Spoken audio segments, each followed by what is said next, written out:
Chapter 19 opens with a proverb about the poor and how it is better to be in that condition and walk with integrity than to be a fool who is perverse in speech. This is a sentiment which will recur in later chapters, but it is yet another example of Proverbs teaching us to weigh the true value of things. Often wisdom, knowledge, or prudence are compared with costly metals or jewels. And certain situations, as we saw in the video on chapters 15 and 16, might be appealing on the face of it, but because of some additional factors, like a loveless family, for example, it is actually worse than being materially poor. We also saw that the condition of the mind or heart was determinative for the enjoyment of life. One can have everything and not be able to enjoy it, or have next to nothing, yet feel blessed. But Proverbs also takes in the bare facts of life as well. As it says in verse 4, wealth brings friends with it, but the poor are left friendless.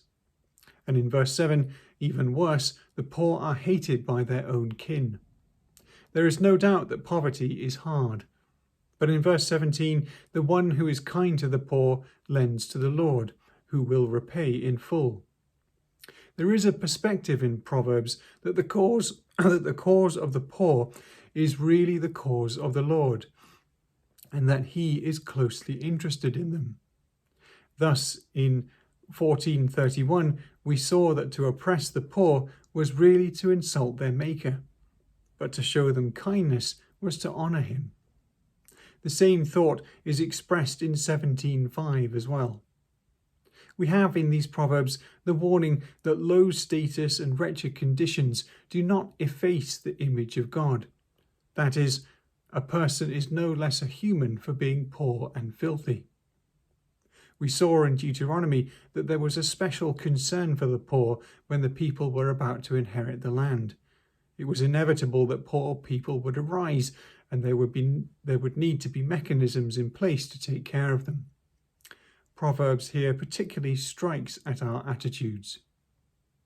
But Proverbs also, of course, does not make our thinking easy for us.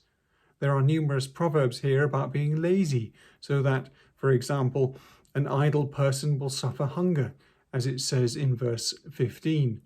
And in 20 verse 4, the lazy person who does not sow in season finds nothing at harvest time. Indeed, wise people ought to prosper, but as we saw in verse 1, those who have integrity can be poor. We all know that it is easier to get rich by being slippery and cutting corners. Wives also feature as one of the themes of Proverbs. Good marriage relationships are one of those essential conditions for enjoying life. Proverbs will alternately hold up as examples of misery a nagging or difficult wife, or as examples of blessing a prudent or wise wife.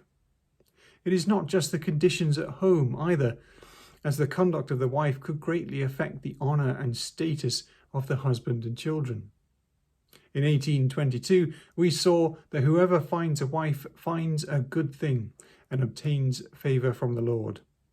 The same thought is here in 1914, which singles out a prudent wife as a gift that parents cannot give, but must come from the Lord.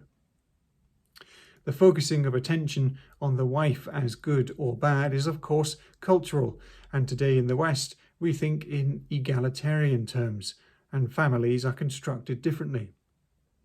But a harmonious relationship is indeed a gift from the Lord, and finding things to admire and be grateful for in our spouse is deeply beneficial.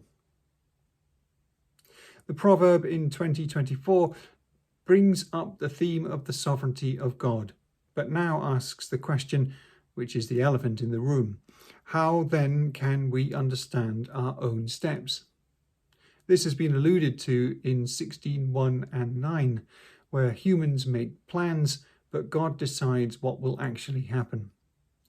Jeremiah says in 10:23, I know, O Lord, that the way of human beings is not in their control, that mortals as they walk cannot direct their steps.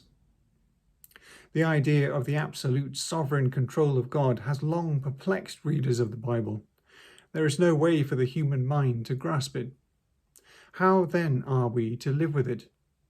Proverbs has advised us to commit our ways to the Lord. We know that our lives, however uncertain they seem to us, are in fact part of a larger design, and all our steps are planned out, and all our hairs are numbered. Wisdom lies in acknowledging this fact.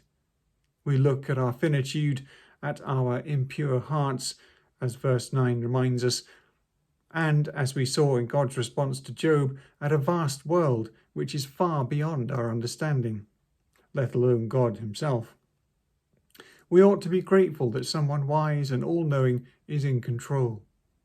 We can read Proverbs like that in verse 22, that we should leave things to God and that he will help us, even if we have been badly treated.